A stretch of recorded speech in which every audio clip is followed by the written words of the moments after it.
estas se pueden complicar cuando son deprimidas, con un hundimiento, y con minutas como estas que son hechas de varios fragmentos.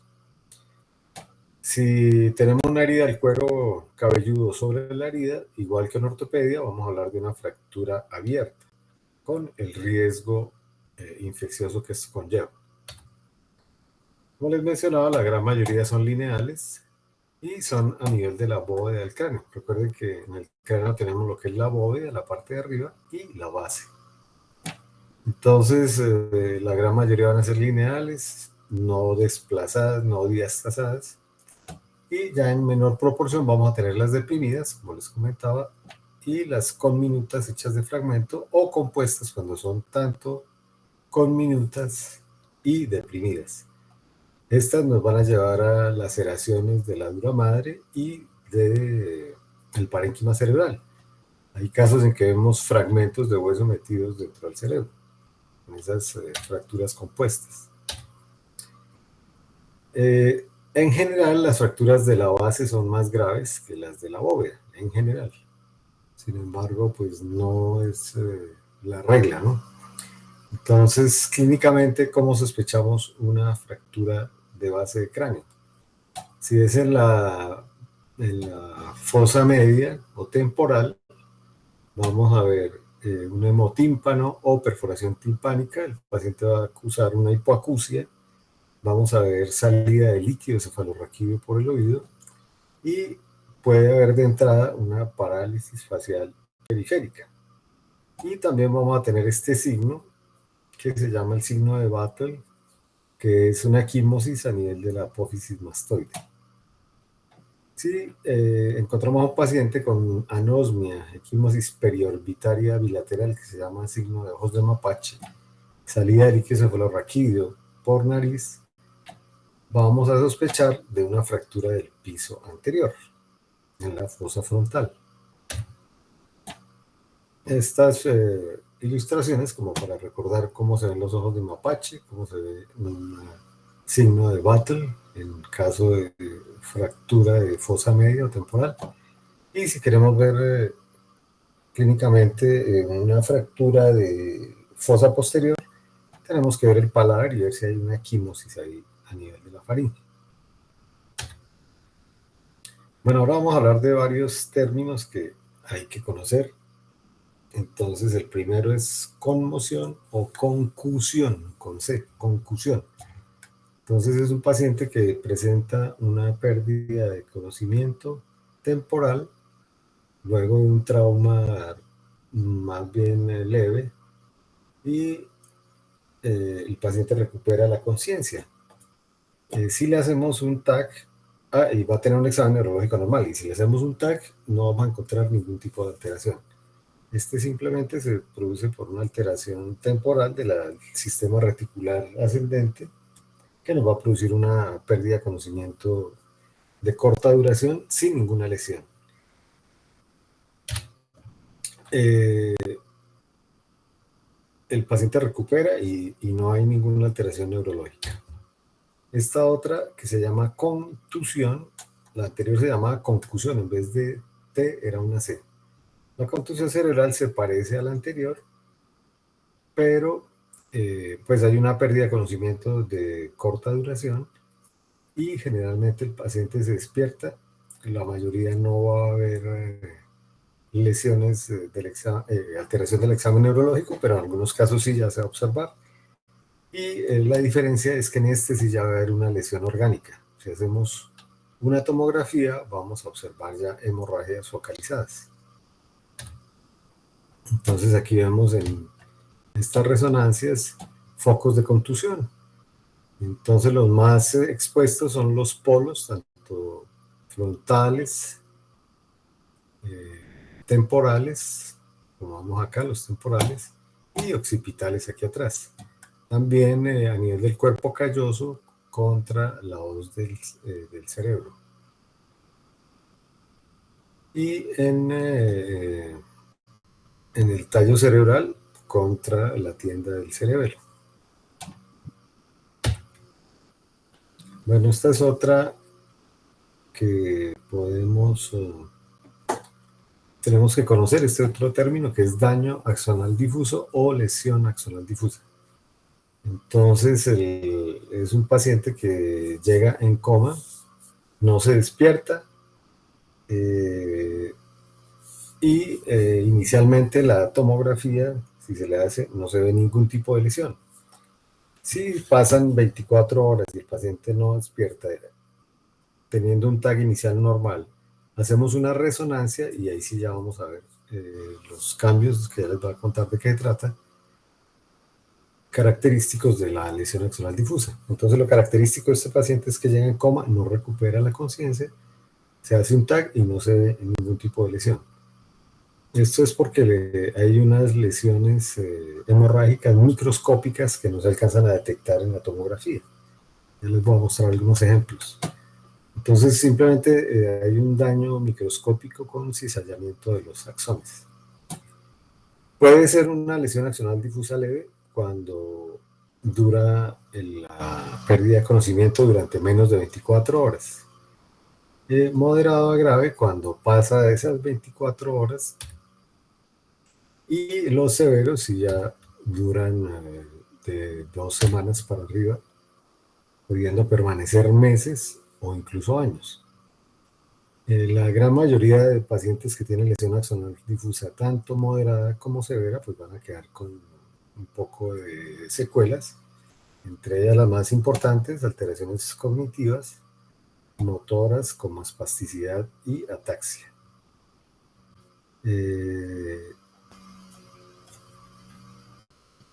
Obviamente todo en relación a la proporción del daño.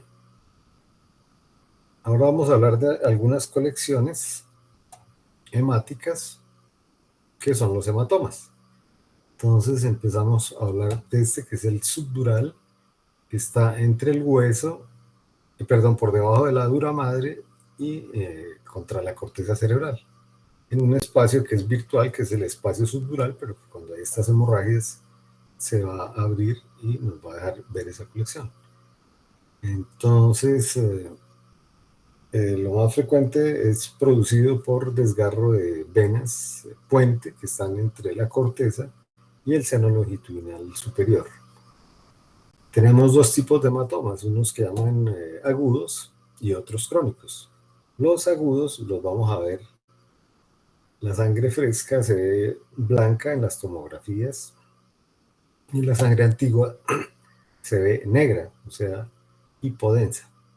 Entonces aquí tenemos un ejemplo de un agudo, aquí es agudo también, y aquí un crónico con reagudización. Vemos aquí un componente reciente. Aquí vemos un ejemplo de un hematoma subdural agudo, donde vemos una lesión subdural, una colección subdural hiperdensa, con un importante efecto de masa. Por acá está el tercer ventrículo, esto debería estar acá en la línea media. Entonces vemos algo que llama herniación subfalcina, que ya vamos a hablar de eso. Aquí vemos cómo se colapsó el cuerno occipital de este lado, mientras que el del otro está permeable. Además, hay una hemorragia subaracnoidea. Esto es una ilustración de lo mismo. Aquí vemos la tomografía con el hematoma subdural agudo, que es toda esta colección de sangre coagulada cuando es aguda. Cuando se vuelve crónica, que es por ahí después de una semana en adelante, este coágulo se vuelve líquido. Y eso es algo que nos facilita las cirugías cuando ya son pacientes crónicos, porque solamente abrir un agujero. Mientras que cuando está en estado sólido nos toca hacer una craneotomía amplia para poder drenar el coágulo. Algo característico en la TAC es que tiene forma de media luna, el hematoma. Eso nos ayuda a reconocer que se trata de un subdural. También están más propensos los ancianos y los pacientes alcohólicos, por lo que tienen una atrofia cerebral y esas venitas que les mencionaba puente están más tensas y se pueden romper más fácil. Entonces hablábamos de un hematoma subdural agudo en las primeras 72 horas. El crónico, hay uno que es subagudo, que es desde una semana hasta 3 semanas, y el crónico luego de 21 días.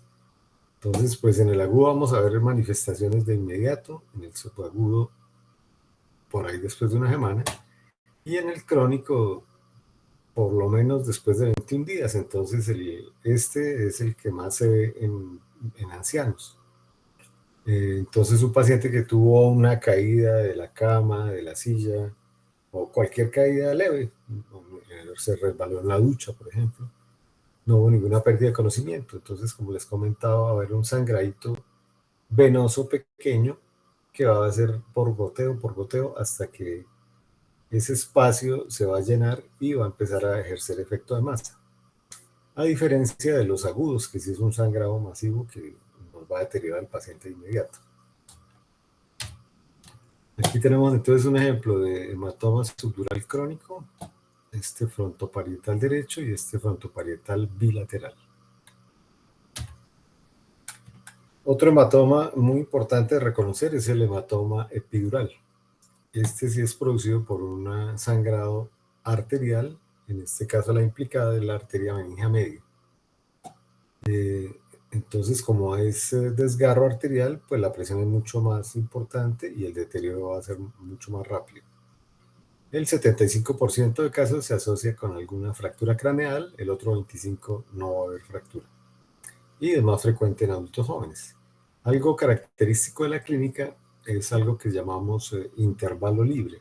Eso quiere decir que el paciente sufrió el trauma, perdió la conciencia, de pronto recupera la conciencia y después de un rato vuelve y pierde la conciencia. Por eso se llama intervalo libre a ese intervalo en el que el paciente recupera la conciencia. Y es muy característico de este tipo de pacientes, de este tipo de hematoma, el hematoma epidural. En la tomografía vamos a ver un patrón convexo, como de lenteja. Hablábamos que el subdural se ve como una media luna, en este se va a ver como una lenteja. Entonces aquí vemos un hematoma epidural en forma de lenteja o de lente, que es la forma característica. Aquí está a nivel occipital, no es la localización más frecuente, la localización más frecuente es temporal, a nivel de la escama del temporal, que es la zona más frágil de todas, del cráneo, es la parte más delgada, y ahí es donde está la meningia media. Bueno, otra es la hemorragia subaracnoidea. Entonces, en el espacio subaracnoideo lo único que tenemos es el líquido cefalorraquídeo, pero en ocasión de un trauma va a haber sangre dentro de este espacio. Puede ser desde muy leve hasta importante. Cuando ya es importante, generalmente se acompaña de otro tipo de lesiones. Pero hay muchos traumas que son leves y van a tener un cierto grado de hemorragia subaracnoidea. Esta figura es para recordarles, tal vez ya les han hablado de las herniaciones craneales. Entonces, aquí en la figura 1, esto es un corte coronal de frente, donde vemos la hoz del cerebro, y si hay algo que empuja por acá, va a pasar parte del parénquima a la línea media, produciendo lo que se llama una herniación subfalcina. En la 2 es una herniación cefalocaudal que nos va a hacer presión sobre el tallo cerebral. Con el número 3 tenemos la herniación uncal. Entonces recuerden que la porción más medial de un hemisferio es el uncus del temporal y está muy cerca del mesencéfalo. Cuando algo empuja acá, entonces empuja el uncus contra el mesencéfalo y ahí está pasando el tercer par craneal, lo que nos va a producir una midriasis de ese lado. Entonces, paciente con midriasis, después de un trauma, hay que correrle porque se está herniando. Y con el número 4 tenemos la hernia de las amígdalas cerebelosas, que se pueden herniar cuando tenemos una lesión aquí a nivel de la fosa posterior. Va a herniar las amígdalas produciendo presión sobre la unión bulbomedular, que si llega a ser muy importante, pues el paciente va a entrar en paro. Bueno, Perdón, un segundito, una pausita, que me están escribiendo algo de urgencias, que estoy de turno. Ya contesto y enseguida seguimos. Ahora.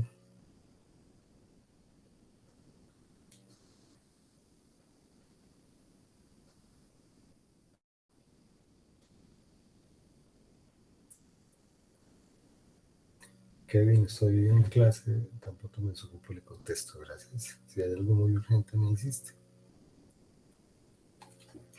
Listo, entonces, ¿qué vamos a hacer con un paciente cuando lo recibimos en urgencias?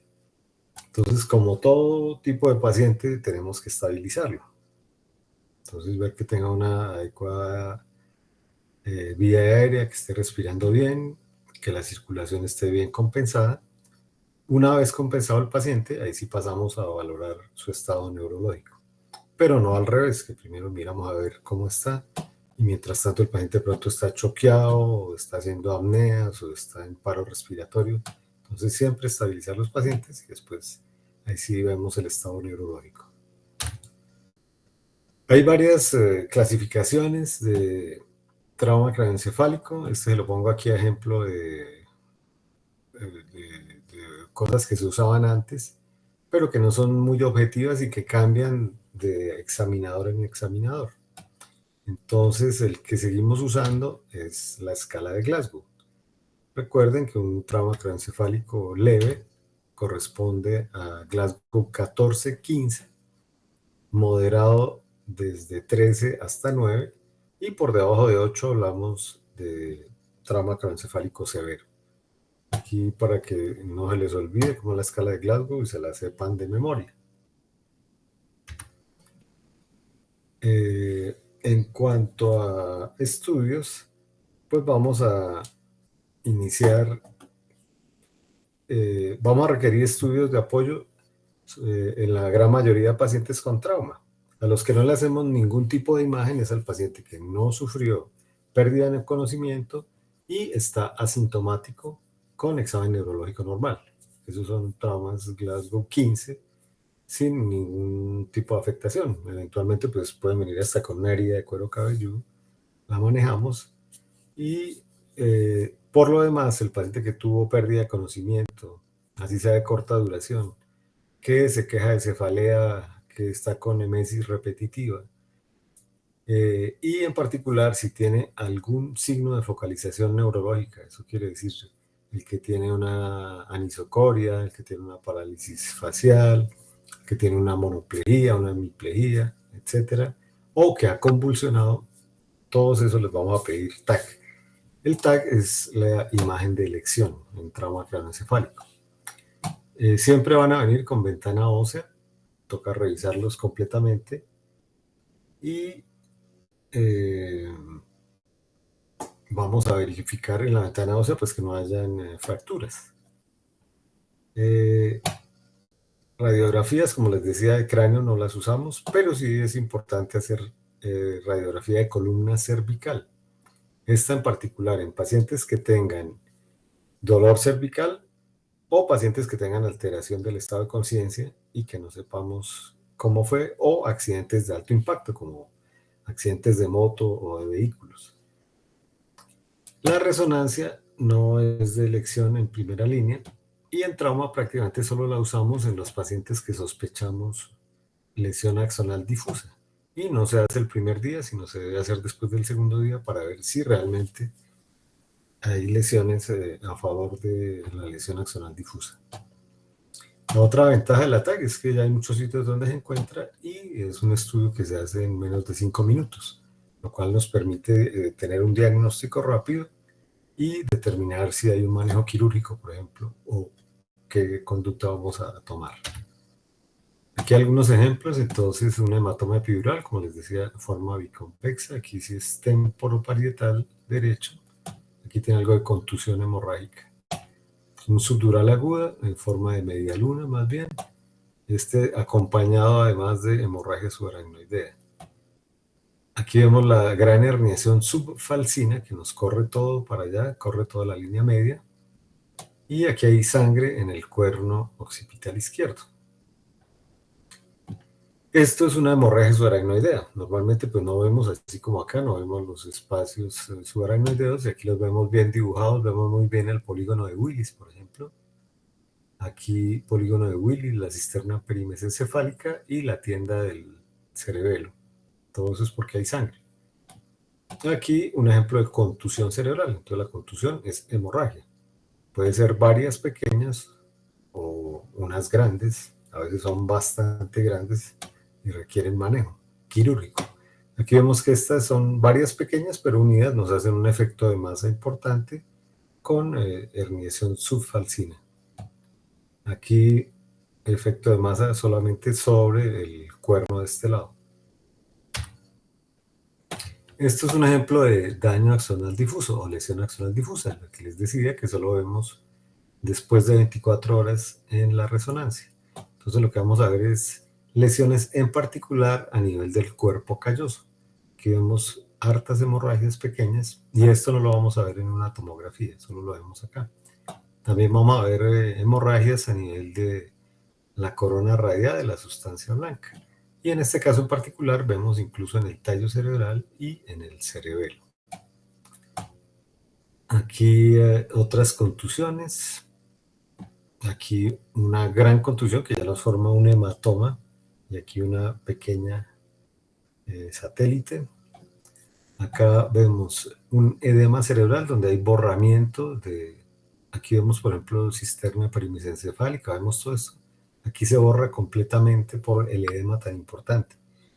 Este paciente además tiene el hematoma subdural y hemorragia subaracnoidea. Todo esto blanco es sangre fresca.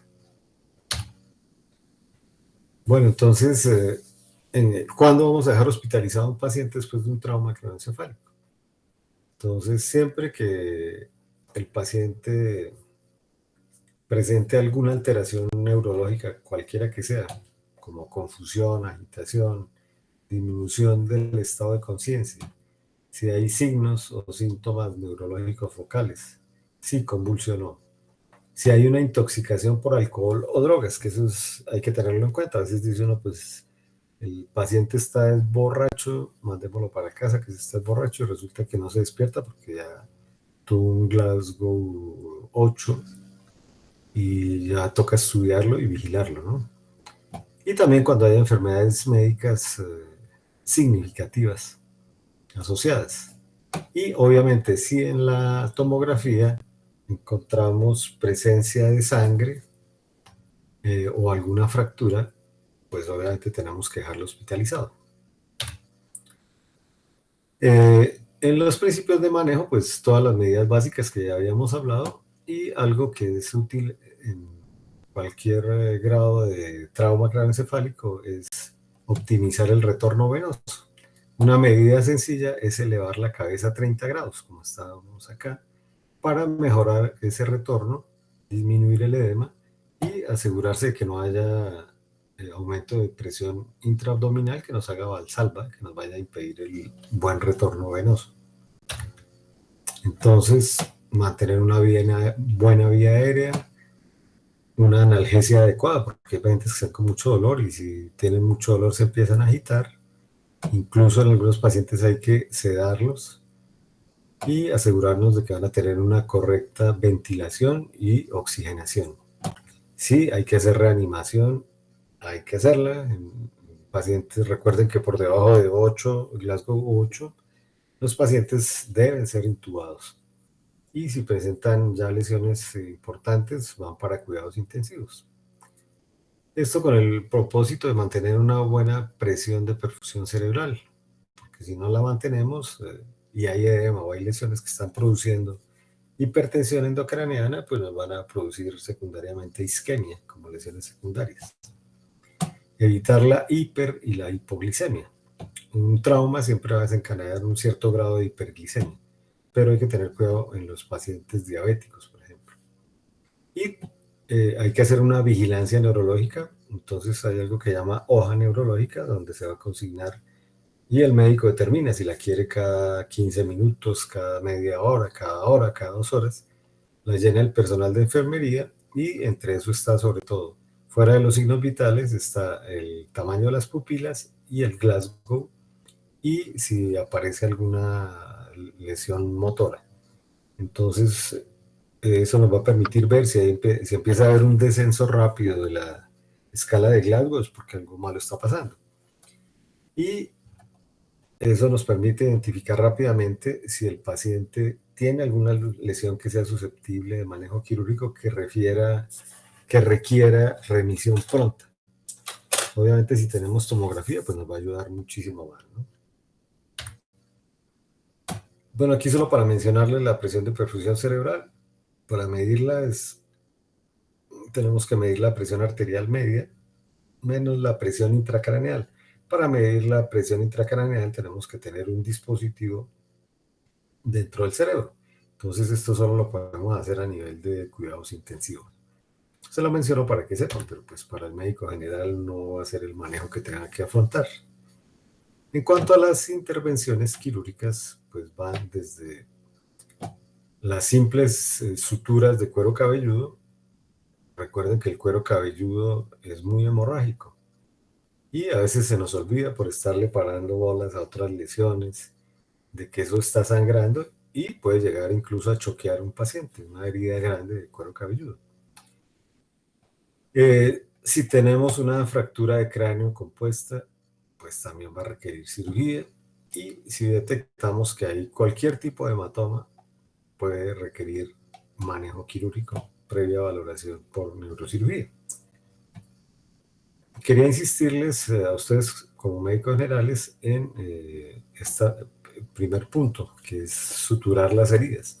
Entonces, puede que les llegue a ustedes un paciente con un trauma, con fracturas compuestas, incluso con salida de material encefálico, pero sí, esos son para remitir, por ejemplo, si están ustedes en rural. Pero siempre hay que lavar, desbridar, retirar todo lo que se pueda y suturar hasta donde sea posible, o por lo menos afrontar, porque entre más hagamos eso, menos complicaciones va a tener el paciente, en particular complicaciones infecciosas. Entonces eso es algo que agradecemos cuando nos llegan los pacientes ya con la herida bien lavada, desbridada hasta donde se pudo y ojalá suturada. No importa que los vayamos a pasar a cirugía, pues los volvemos a abrir y hacemos todo lo que haya que hacer, pero esa conducta inicial bien dirigida nos va a evitar bastantes complicaciones. Bueno, una palabra sobre la hipertensión intracraneal. Entonces, como les decía, todo paciente con Glasgow inferior a 8 debe ser intubado, sedado y monitorizar la presión intracraneal, o sea, ya es manejo en cuidados intensivos. La gran mayoría de pacientes en coma van a presentar hipertensión endocraneal.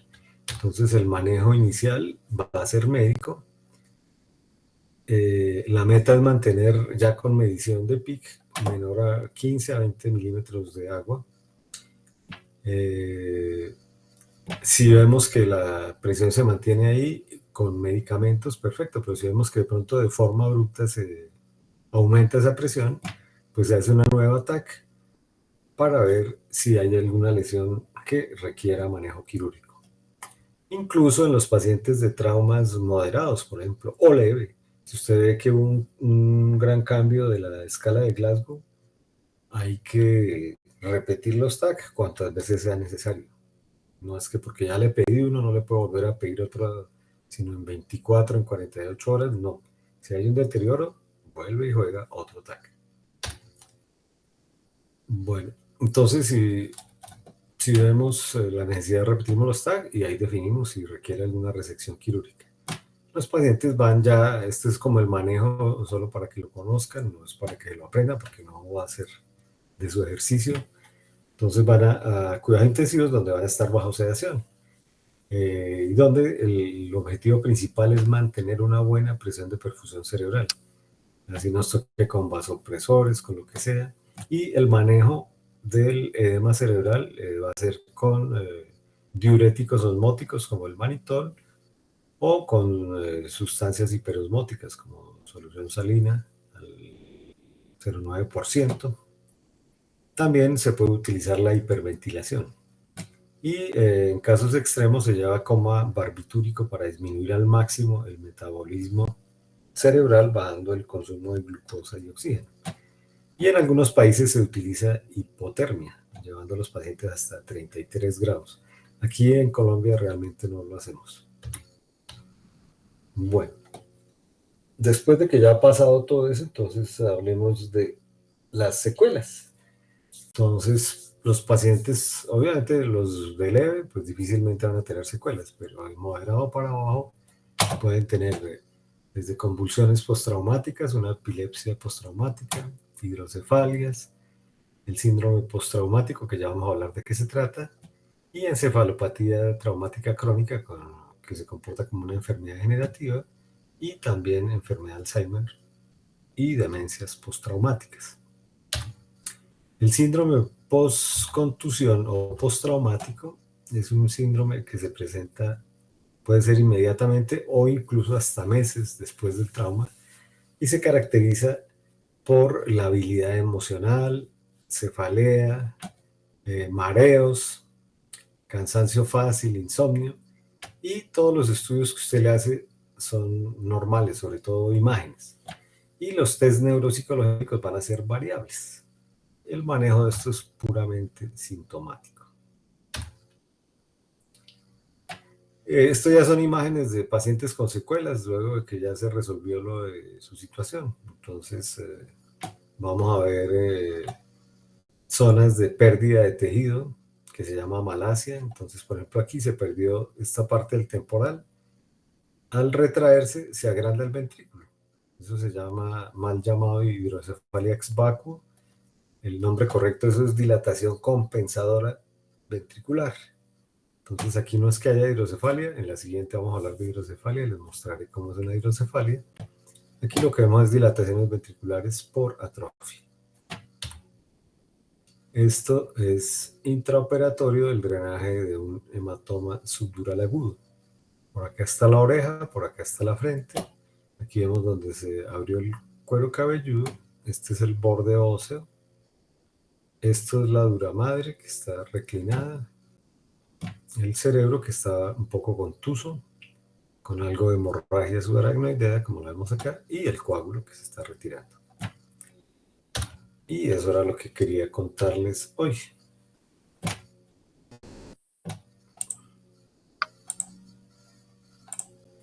Listo, ponemos los casos de una vez. Sí, señor. ¿Alguna pregunta hasta ahora?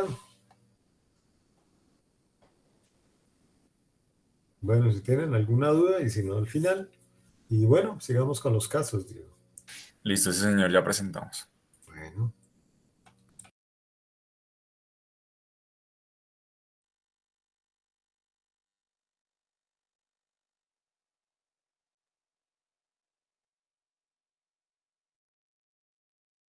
¿Me confirman que ya están viendo la presentación? Sí, señor.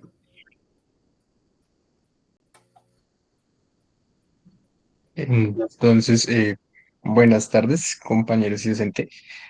Eh, por parte del grupo número 5, entonces, lo que está conformado por Laura Sierra, Diego Vázquez, Camilo Vega y Sofía, vamos a presentarles los casos de trauma craneoencefálico. Vamos a presentar uno leve, moderado y severo. Dale, siguiente. Entonces vamos a iniciar con el trauma craneoencefálico leve. Entonces, el modo de presentación de los casos va a ser a modo de historia clínica.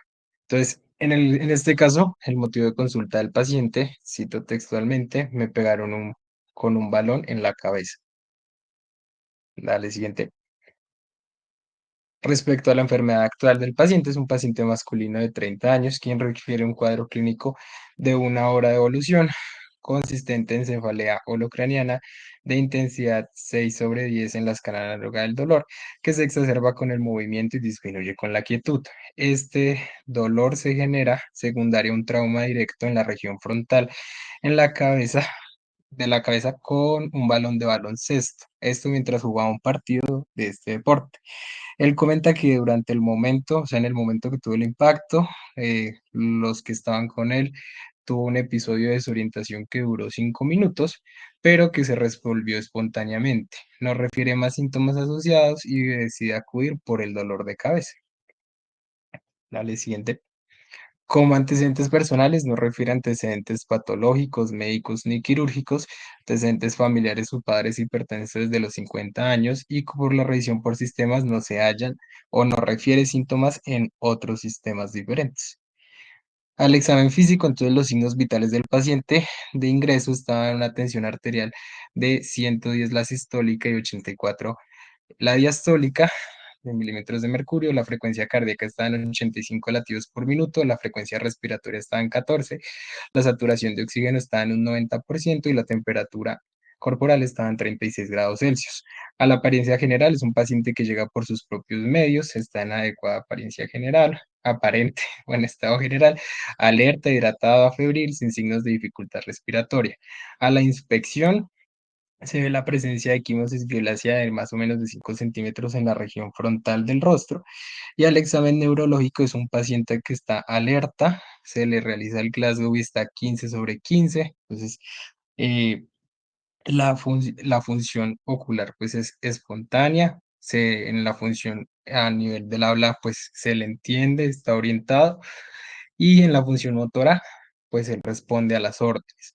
Está orientado en 3 esferas, se evalúan los pares craneales, no se encuentra alteración en ninguno de ellos.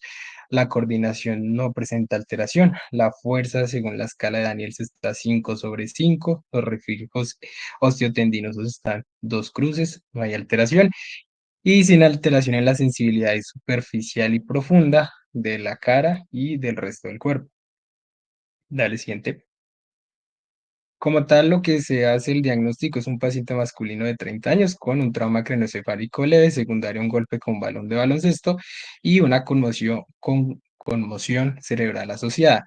Actualmente, por tener los signos vitales dentro de rangos de normalidad, Glasgow 15/15, una hora después del evento, y ya que no presentara signos de daño neurológico al examen clínico, pues se le deja por estos diagnósticos. Sin embargo, por el hecho de haber presentado la concusión y el hecho de, pues de pronto por la equimosis, se decide tomar también la TAC de cráneo simple y también se deja manejo analgésico porque pues esa fue la causa principal y él refería a una intensidad moderada. Cráneo simple. Dale, siguiente. Entonces, este fue el resultado que se le toma más o menos a las 2 horas. En la ventana ósea no se ven signos de fractura y en la ventana del parénquima, dale siguiente, no se ven signos de lesión ni isquemia. Dale siguiente. ¿Cuál fue el manejo? Entonces, ahí en el transcurso de que se le hizo la tomografía, ya habían transcurrido más o menos 3 horas. El paciente seguía con Glasgow 15/15, había dado respuesta al manejo analgésico, por lo cual se le decide dar egreso clínico. Se le decide mantener ese tratamiento sintomático para el dolor con la analgesia con el naproxeno que se estaba manteniendo. Se le dio naproxeno 500 miligramos. La dosis inicial se le mantuvo por 8 horas, pero ya posterior se le dejaba cada 12 horas. Se le indica un día de reposo, cuidado por parte de los familiares, que evitara esfuerzos o actividades de riesgo e impacto, por lo menos por 2 semanas, especialmente pues por el deporte. Y se dan los signos de alarma. ¿Qué signos de alarma se le presentaron al paciente?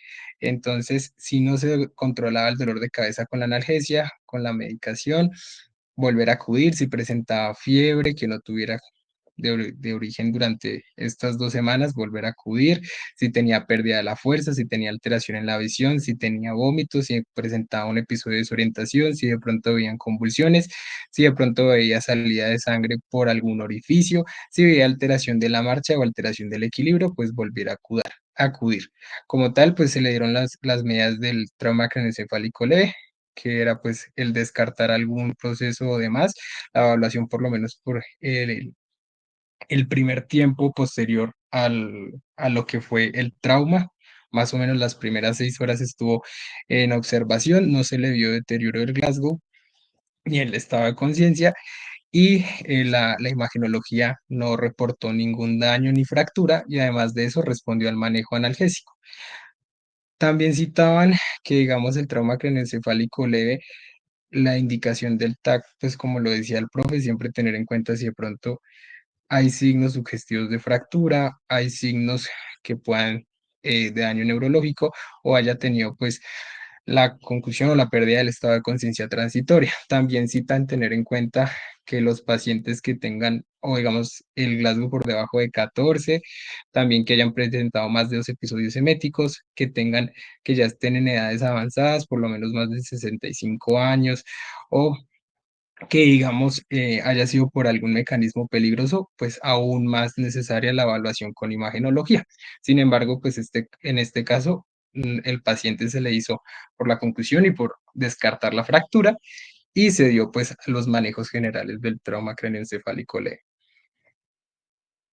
Dale, siguiente. Bueno, entonces ahora vamos a seguir con el caso clínico correspondiente a trauma craneoencefálico moderado. Siguiente. Bueno, entonces, un motivo de consulta en este caso, se refieren los compañeros que el paciente presentó una caída de 3 metros desde el tráiler en su trabajo. Siguiente. Entonces, este es un paciente masculino de 38 años, quien fue trasladado al servicio de emergencias por caída de 3 metros aproximadamente al caer del tráiler, que es su medio de trabajo, ya que él trabaja en construcción. El acompañante refiere que después del accidente el paciente tuvo un episodio emético y cefalea moderada, posterior a lo cual el paciente pues está inconsciente. De esta manera también pues el paciente ingresa inconsciente con inmovilización cervical en tabla rígida, Glasgow previo 9 de 15, los cuales se refieren que están dados por la particular al dolor, respuesta verbal con palabras inapropiadas y respuesta motriz solamente al dolor. Presenta múltiples traumatismos craneofaciales y en el superior e inferior izquierdo correspondientes al lugar de mayor impacto. Siguiente. Bueno, entonces, siguiendo con la anamnesis, en cuanto a los antecedentes personales, el paciente presenta obesidad grado 1. En cuanto a antecedentes familiares, padre sufrió infarto agudo de miocardio hace 5 años y la madre tiene hipertensión arterial, la cual está en manejo y control desde hace 8 años. En cuanto a los antecedentes tóxicos, se refiere en la historia clínica previa que presenta consumo de alcohol ocasional, pero ni de tabaco ni de sustancias psicoactivas. El resto de los antecedentes son negativos. Siguiente.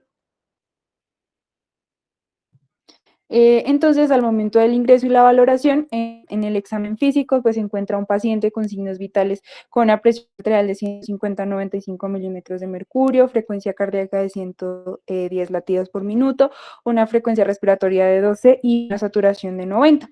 En general, en apariencia general, el paciente en regulares condiciones generales, estuporoso, hidratado a febril. Ya al momento pues, de realizar como tal el examen neurológico, se sigue manteniendo la evaluación de la escala de Glasgow de 9 a 15, se realizó pues en la medida de lo posible la evaluación de pares craneales generando normalidad y ya la evaluación en cuanto a la coordinación o la fuerza, por el compromiso que tenía en este paciente no se pudieron realizar. Los reflejos osteotendinosos también se encontraban conservados. Siguiente. Siguiendo pues con el examen físico de manera general, como mencionamos pues en la enfermedad actual, se observa en cara y cráneo la presencia de un trauma de tipo contuso en región parietal izquierda, con la presencia de una fractura deprimida de un espesor mayor al del grosor del cráneo. Además, pues evidencia escoriaciones faciales múltiples en la misma zona, en la zona izquierda. También se menciona pues una respuesta, al momento del examen, una respuesta pupilar ante estímulo de la luz ausente en el ojo izquierdo y presenta anisocoria en el sentido de que el ojo izquierdo está miótico y el ojo derecho miótico. En cuanto a las extremidades, también correspondiente a la enfermedad actual, hay una deformidad en el antebrazo izquierdo, compatible con posible fractura, junto con múltiples equimosis y escoriaciones ipsilaterales, y pues ya digamos, todo el examen físico, por ejemplo, en el cardiopulmonar se encuentran mucho vesicular ausente en campo pulmonar izquierdo y estertores en campo pulmonar derecho. El resto del examen físico fue normal. Siguiente. Bueno, continuando con el manejo, entonces se le brindan las primeras atenciones de primera línea en el hospital, donde se decide intubar y mantener la oxigenación al 100%. Se le llega a tomar acceso venoso como primera línea para iniciarle la inducción de líquidos. Debido a que, pues, que en este centro no contaba con la posibilidad de realizar las tomografías, entonces se decide trasladar al paciente de inmediato donde se le tomará el TAC de cráneo y pues tendrá una adecuada valoración por el especialista. En el traslado se reporta que el paciente convulsionó en 2 ocasiones. Al ingreso al hospital, el paciente pues persiste con un gas glow menor a 9. Y siguiente, por favor. Y bueno, al realizarle la tomografía, esta nos va a reportar que tiene, bueno, en una tomografía sin contraste, reporta que la ventana del parénquima cerebral mostró un hematoma epidural temporal anterior izquierdo, como se ve en la flecha A, y un foco contusivo hemorrágico derecho por contragolpe en la flecha B. El paciente pues asociaba también pues una fractura en ala mayor del esfenoides con una extensión de la escama del temporal izquierdo sin afectar el canal de la arteria meningia y una fractura en el arco cigomático izquierdo. Siguiente, por favor. En la valoración neurológica pues también se apreció la presencia de la pupila dilatada y fija y del lado derecho que va a corroborar con la presencia del hematoma. Lo que continúa, pues lo que se realiza después es llevar a la sala de operaciones en donde fue intervenido quirúrgicamente 10 horas después del trauma. El paciente es trasladado a la unidad de cuidados intensivos en muy malas condiciones generales y convulsiona varias veces luego de la cirugía. Decaen sus signos vitales y paulatinamente, pues sin tener mejoría después de tratamiento del sostén, pues fallece 8 horas después de la cirugía. Entonces, para tener en cuenta que después al momento del ingreso a urgencias, lo primero que se obtuvo fue una breve historia y se asegura la estabilización cardiopulmonar antes de realizar la misma evaluación neurológica. Siguiente, por favor. En cuanto al manejo quirúrgico que se le realizó al paciente antes de su deceso, decía pues que un procedimiento quirúrgico, pues una craniotomía o una evaluación del hematoma, pues contra vaso y sangre o anclaje dural, pues era lo ideal. Y en manejo conservador, cuando no es necesario el manejo quirúrgico, en este no fue el caso, pero en el caso de serlo es en los casos de hematomas subagudos o crónicos que no haya efecto de masa y que tenga un estado neurológico bueno, que tampoco fue el caso debido a que este fue en descenso. Siguiente, por favor.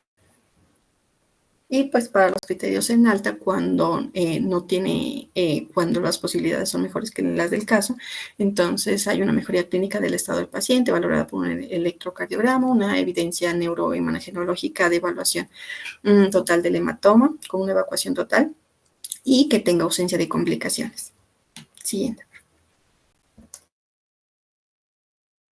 Bueno, entonces ya para hablar del trauma craneoencefálico severo, tenemos aquí un caso bastante curioso. El motivo de consulta no lo da la paciente, sino que lo da su pareja, ya les voy a explicar. Entonces el motivo de consulta es, le cayó una rama en la cabeza. Entonces la enfermedad actual es una paciente femenina de 31 años quien es traída al servicio de urgencias por su pareja por presentar un cuadro clínico de 45 minutos de evolución consistente en pérdida del conocimiento y vómitos en proyectil secundario, trauma en región cefálica con objeto contundente, en este caso pues una rama, mientras paseaba a su perro cerca al lugar de residencia. Entonces, bueno, en este caso, pues tenemos unos antecedentes personales que los niega el esposo de la paciente, familiares, padre con artritis reumatoidea, madre con osteoporosis y diabetes, tóxicos alcohol ocasional, niega tabaco, farmacológicos no hay, de quirúrgicos una apendicectomía a los 7 años y traumatológicos niega, o sea, básicamente no hay nada de utilidad de antecedentes. Y en la revisión por sistemas, pues el estado de conciencia de la paciente no nos permite evaluar la revisión por sistemas. Así que pasamos directamente al examen físico. En el examen físico encontramos unos signos vitales bastante curiosos, una tensión arterial de 105/70 milímetros de mercurio, una frecuencia cardíaca elevada en 110 latidos por minuto, una frecuencia respiratoria de 18 respiraciones por minuto, una saturación de oxígeno del 82%, está muy baja, y una temperatura de 35 grados. En el estado general, la paciente presenta, como ya lo habíamos mencionado, un estado de inconsciencia intermitente, Quiere decir que, así como lo mencionaba el doctor en la charla, tiene pequeños momentos en que vuelve a estar normal, entre comillas, y después vuelve a perder la conciencia. La paciente presenta una respiración irregular y movimientos tónicos, además de convulsionar en 2 ocasiones ya estando allí en la institución. En el examen neurológico observamos que su nivel de conciencia pues, fue evaluado con la escala de Glasgow y obtiene un Glasgow de 6/15, teniendo una apertura ocular de 2, una respuesta verbal en 1 y una respuesta motora en 3. Además, tiene una presión intracraneana de 27 milímetros de mercurio. Entonces aquí tenemos como, para hacerlo un poquito más dinámico, la escala de Glasgow. Entonces la paciente, como tiene 2, solamente hay apertura ocular ante el dolor, hay nula respuesta verbal y en cuanto a lo motor hay flexión anormal, que es la rigidez de decorticación. Continuando como con el examen físico, en los hallazgos que se le hacen a la paciente en la cabeza se encuentra que hay un sangrado profuso en la región izquierda de la cabeza y se le evalúan los ojos y resulta que tiene una respuesta pupilar ante el estímulo una respuesta pupilar ausente ante el estímulo de luz en el ojo izquierdo, encontrándose que hay anisocoria, teniendo el ojo izquierdo midriático y el ojo derecho miótico. Hay dilatación anormal de la pupila de ese ojo izquierdo, que es el que está, digamos, como que se ve afectado con 7 milímetros. Y además de eso, encontramos que la paciente tiene ptosis y desviación de la mirada hacia abajo y hacia afuera del ojo izquierdo, o sea, todo del lado ipsilateral de la lesión.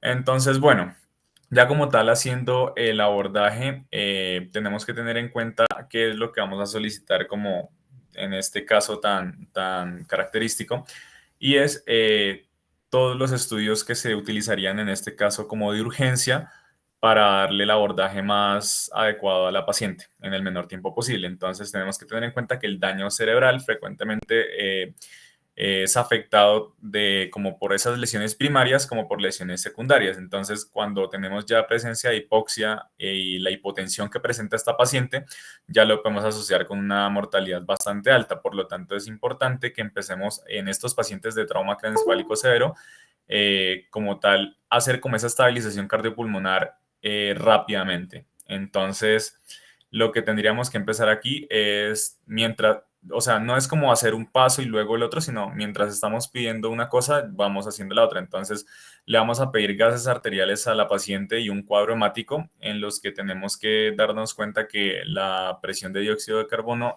tiene que mantenerse entre 25 y 35 milímetros de mercurio, que es lo que nos comentaba el doctor, que sería como inducir a una hiperventilación, y una presión de oxígeno de más de 80 milímetros de mercurio si es posible. Realizar una intubación endotraqueal con oxígeno lo más cercano al 100% para asegurar la vía aérea de esa paciente, pues teniendo en cuenta ese Glasgow que tiene, y colocando un collarín cervical para inmovilizar como tal la columna del paciente, adelantándonos o haciendo prevención de que no hayan otras lesiones que puedan afectar el tratamiento de la misma. Entonces, además de esto, tenemos que obviamente poner líquidos endovenosos. Recordemos que esa hipotensión y esa hipoxia son las causas principales del deterioro de estos pacientes con trauma craneoencefálico, y pues si el paciente está hipotenso, el volumen sanguíneo tiene que restablecerse lo más pronto posible. Entonces, bueno, ¿qué estudios de imagen le vamos a hacer? Le vamos a indicar una realización de TAC simple de cráneo, en el que, bueno, en este caso se le solicitó y se evidenció que había una hemorragia, un hematoma epidural de ubicación parieto-occipital izquierda, con edema perilesional y con efecto de masa más desviación de la línea media. ¿Por qué es importante describir todas estas características de la lesión de la paciente?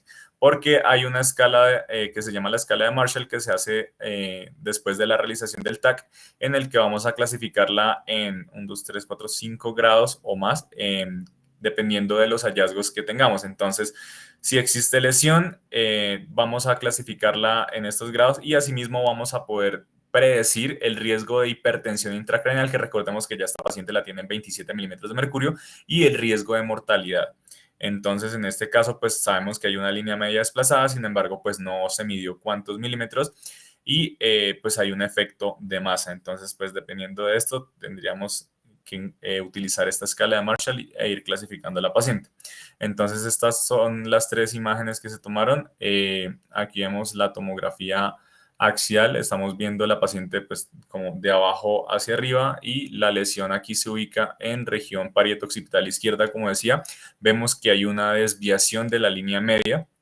En la imagen de la izquierda, de la derecha, perdón, podemos ver bien ya como tal ese hematoma epidural con su característica forma de lenteja o de lente bicóncavo.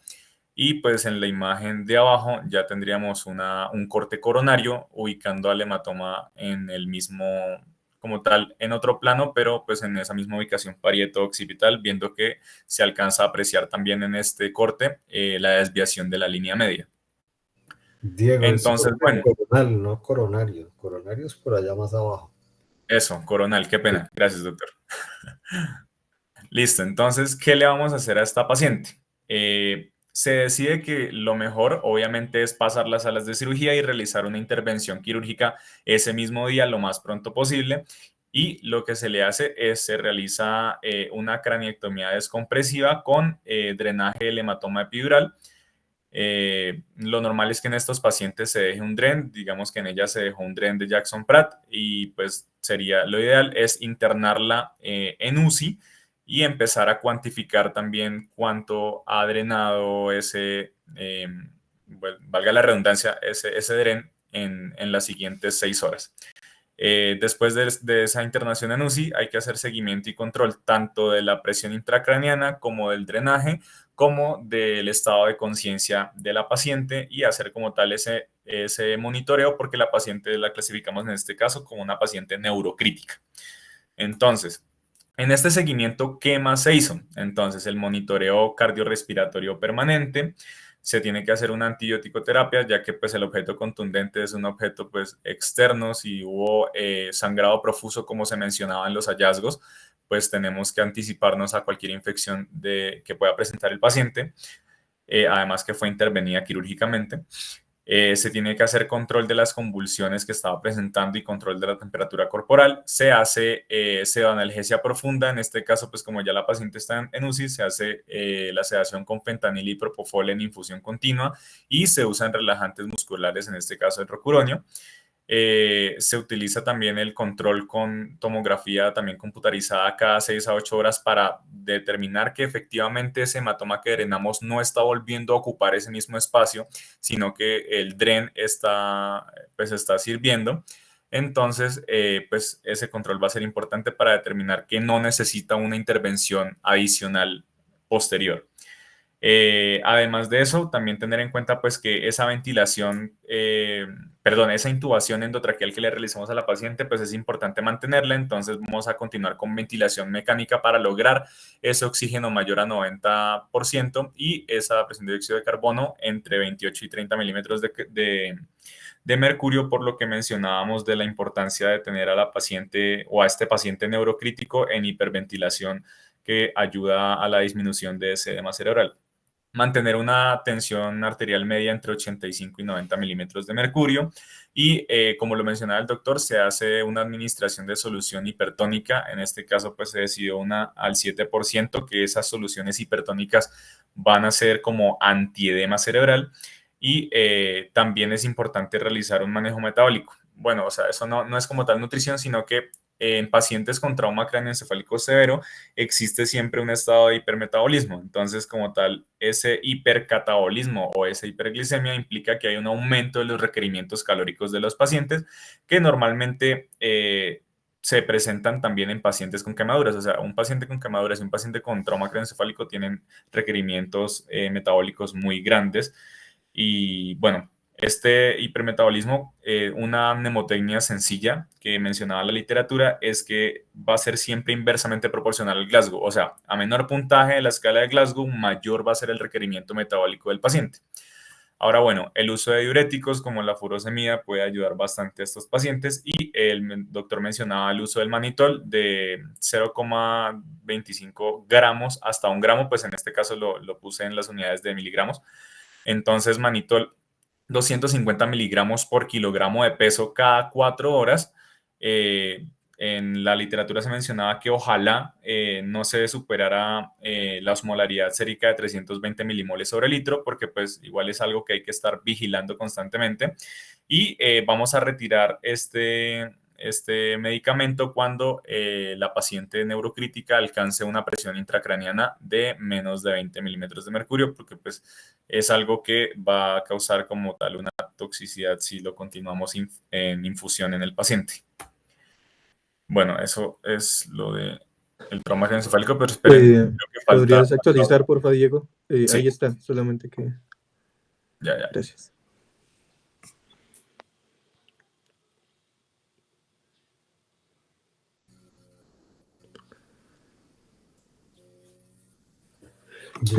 Bueno, también, pues por último, les trajimos también otro caso sobre trauma craneoencefálico severo. Siguiente. Este caso, pues se basa en un reporte de caso que, pues, es denominado daño axonal difuso postraumático craneoencefálico sevérico. Siguiente, por favor. Bueno, entonces, pues, para la descripción de este caso, tenemos un hombre de 17 años de edad que ingresa al servicio de urgencias el 27 de septiembre a las 12:48 por accidente de motocicleta, ocurrido 2 horas antes, 2 horas 20, más o menos. Pues, se presentaba con diferentes condiciones clínicas. Dentro de ellas, presentaba un Glasgow de 7 puntos, tenía pupilas isométricas, normorefléxicas, datos clínicos, pues, de neumotórax, tensión, taquicardia inicial, ruidos cardíacos hipofonéticos, ausencia de murmullo vesicular del lado derecho. Tenía una saturación del 70%, una tensión arterial de 90,50. El abdomen estaba sin alteraciones, la pelvis estaba estable y existía cierta deformidad en el miembro superior derecho. Siguiente, por favor. Teniendo en cuenta este caso, pues se procedió a realizar un manejo avanzado de la vía aérea. Entonces se le colocó un tubo endopleural por el neumotórax derecho con una salida abundante de aire de cavidad.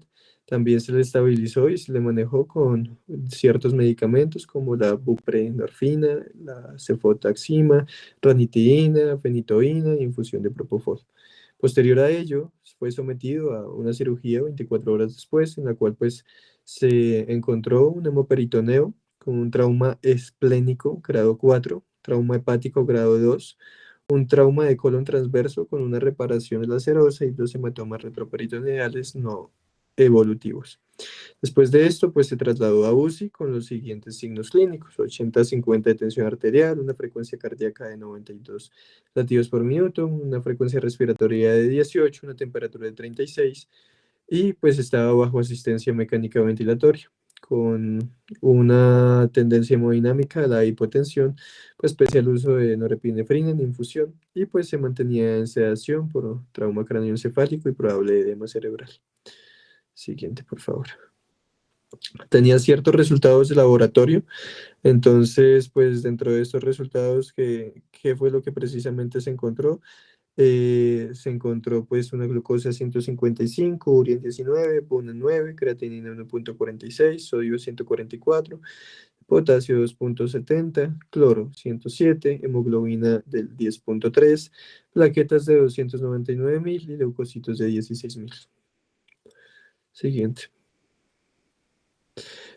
También pues le realizó entonces en este momento un TAC simple de cráneo. Entonces pues como tal se observó una presencia de hemoceno maxilar bilateral, moidal y esfenoidal, con edema cerebral grave, con disminución de cisternas de la base y surcos cerebrales. Los ventrículos laterales estaban disminuidos de tamaño. Una hemorragia subaracnoidea sobre la hendidura interhemisférica, con una hipodensidad frontal mayor en la región parasagital y frontopolar e hipodensidades en regiones temporales. Pues, en resumen, tenía pues edema cerebral, signos de daño axonal difuso y hemorragia subaracnoidea. Siguiente.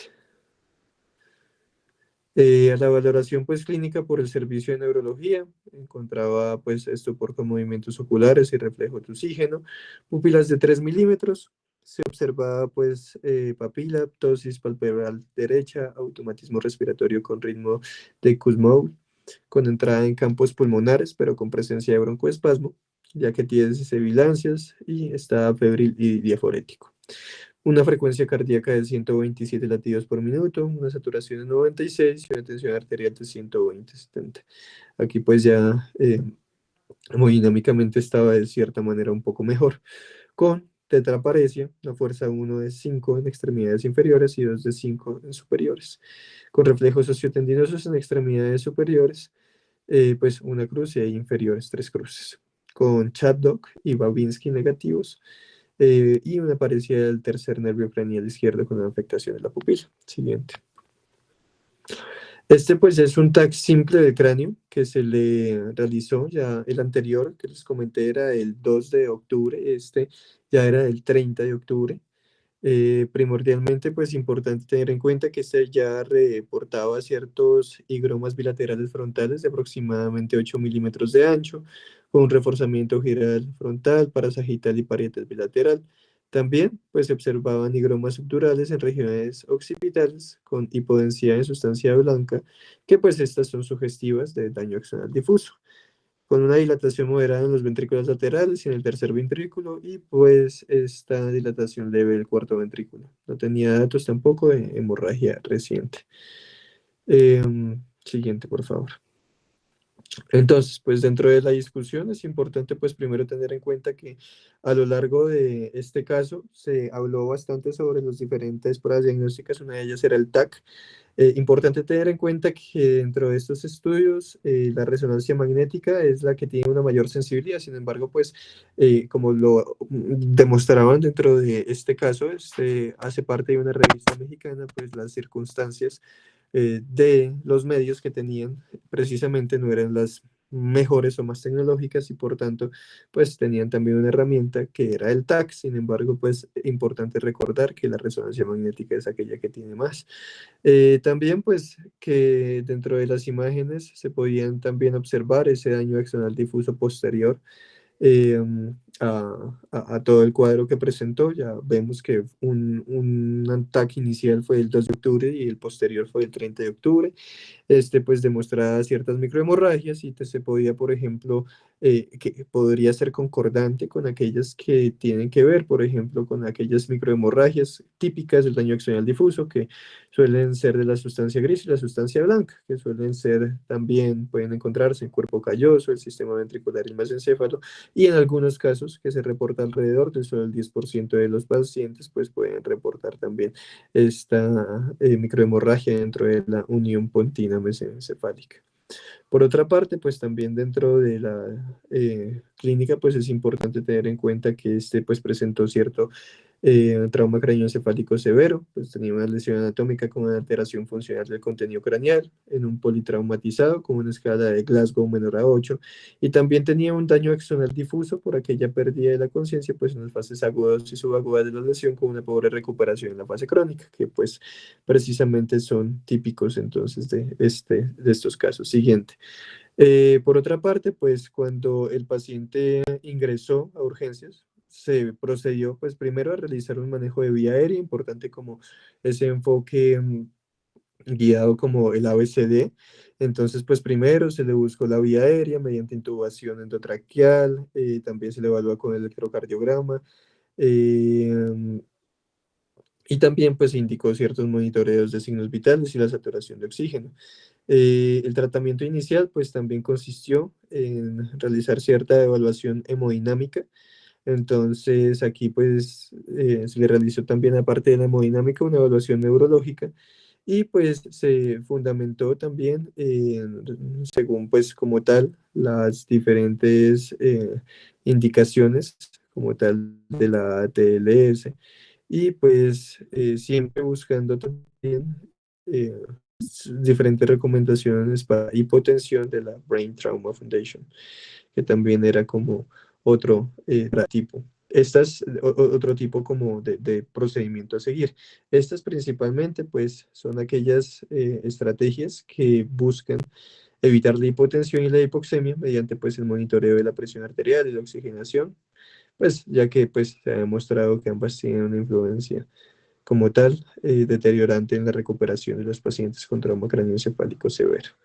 Eh, También, pues, importante tener en cuenta que la Neurocritical Care Society también evidencia, pues, que un solo episodio de hipotensión está fuertemente asociado, pues, a una peor recuperación, y además efectos adversos. Por lo tanto, pues también era demasiado importante tratar como tal esa hipotensión y por tanto sí se basaron bajo los diferentes criterios y guías internacionales. Siguiente, por favor. Por otra parte, pues para disminuir la presión intracraneal se buscó controlar los factores incidentales que pues como tal podían propiciar el aumento de esta presión intracraneal. Entonces, se evidenció, por ejemplo, la presencia y el actuar frente a la presencia de ciertos signos como pues hipoxia, la hipercapnia, la hipertermia, las posiciones de cabeza que comprimían las venas yugulares y pues también un aumento dentro de la presión de las vías respiratorias. Importante respecto a la presión intracraneal, principalmente pues que la Brain Trauma Foundation, esta pues refiere como tal el uso de una terapia hiperosmolar con manitol, pues para que pueda generarse cierto control efectivo del incremento de la presión intracraneal, y esta pues se da más que todo el manitol a 25 miligramos kilogramo a 1 gramo por kilogramo de pesos. Eh, bueno, también otra alternativa, pues se podía hacer utilizándolo al 20%, una dosis de 0,25 a 2 gramos kilogramo vía intravenosa en 30 minutos, pudiendo pues repetir su utilización a una dosis de 0,25 gramos kilogramo cada 4 horas. Pues esto como tal debido al proceso hematoso cerebral por el cual el paciente puede cursar, y en el caso de nuestro paciente pues esto fue lo que se utilizó. Eh, También se recomienda en cierto modo que también fue utilizado dentro de ese paciente el uso de la antibiótico terapia, también como vía profiláctica y también pues dentro de ciertos pacientes intubados. Entonces pues en trauma craneoencefálico, penetrantes, fracturas, hundimientos, trauma craneoencefálico con alto riesgo de presentar fístulas, pues se le busca siempre realizar una profilaxis, y en estos pacientes intubados pues se le debe realizar cierta profilaxis para reducir la infección respiratoria. Recomendación siempre pues no un uso prolongado de los antibióticos sistémicos. eh, y por último, pues también tenemos la analgesia y la sedación. Entonces, a este paciente pues se le dio, entonces siendo un trauma craneoencefálico severo, pues cierta sedación profunda. ¿Cómo lo hicieron? Con midazolam 0,03 miligramos kilogramo hora y propofol 1,5 a 3 miligramos kilogramo hora. En urgencias se le dio infusión de propofol por 2 días y clonazepam. Siguiente, por favor. Eh, bueno, esto es lo mismo que les acabo de mencionar, las diferentes características o los puntos que pueden, que se deben evitar siempre para evitar la presión intracraneal. Siguiente, la hipoxia, hipercapnia, hipertermia y demás. Bueno, entonces, pues también a nivel nutricional, entonces este paciente eh, siempre pues es de importante tener en cuenta que los pacientes desnutridos con un trauma craneoencefálico pues pierden suficiente nitrógeno como para reducir alrededor del 15% de su peso por semana, por lo que pues es importante que los requerimientos calóricos pues sean cubiertos totalmente a partir del 7º día post-trauma. Y pues el control de la glucemia también debe ser estricto, ya que pues tanto la hipoglucemia como la hiperglucemia pueden generar cierta lesión cerebral secundaria. También respecto a la epilepsia postraumática, pues como tal existe cierto tratamiento pues como profiláctico que es por 7 días y se le puede dar un fenitoína y levetiracetam. Y por otra parte, pues el uso de esteroides no está recomendado en pacientes con trauma craneoencefálico moderado o severo, pues ya que en altas dosis de metilprednisolona pues puede estar asociada con un aumento dentro de la mortalidad, por lo que puede estar contraindicado pues su uso. Siguiente, pues este es un caso no solamente de trauma craneoencefálico severo, sino también como ese efecto post-trauma que pues nos comentó el doctor previamente dentro de su exposición. Eh, Eso es todo. Muchas gracias por su atención. Esperamos que haya sido de su agrado. Bueno, muchas gracias. Ahí ya concluyeron con la presentación de Camilo. Sí. Sí, señor Doc. Ah, bueno. Bueno, pues estuvo muy interesante. Ahí nos ilustraron muy bien. De pronto el caso de moderado pues terminó en grave, ¿no? Que fue el que falleció. Pero pues no quiere decir que todos los traumas craneoencefálicos moderados vayan a presentar ese tipo de desenlace. La gran mayoría pues les va bien y tienen menos secuelas que obviamente un trauma craneoencefálico severo. Bueno, preguntas, muchachos. ¿Alguna duda, algún comentario? Por mi parte, no, doctor. Bueno. Bueno, pues en particular la última charla estuvo bastante ilustrativa, pero pues no son cosas que tengan que aprenderse ustedes, ¿no? También mencionaban la escala de Marshall, esa es útil, pero en práctica no la usamos casi. La que les recomiendo siempre utilizar es la escala de Glasgow, que es la que nos va a dar la pauta con el manejo y la que nos permite vigilar los pacientes de cerca, ¿no? Como les mencionaron, el uso de corticoides está proscrito porque no solo no mejoran, sino que exponen al paciente a sus efectos secundarios. Y algo que mencionó Camilo al final es el uso de anticonvulsivantes, que tampoco es de rutina con todo tipo de paciente, ¿no? Entonces, cuando hay presencia de sangre en los lóbulos frontales y temporales son los más epileptógenos. Obviamente, si un paciente convulsionó, pues hay que empezarle anticonvulsivantes. Pero si es un paciente que no tiene ninguna lesión hemática dentro del cerebro o un trauma craneoencefálico leve, pues no va a requerir el uso de anticomiciales. Bueno, muy bien. Pues si no hay preguntas, espero que les haya quedado claro de cuál es el manejo inicial y cómo enfocamos estos pacientes. En todo caso, pues siempre estaré disponible. Si ustedes en algún momento tienen alguna duda, alguna cosa, me comentan. Doctor, Ujú. ¿será que se puede quedar un momento con nosotros el grupo de hidrocefalia que viene? Por favor. ¿Perdón? Que si será que se puede quedar un momento en la reunión con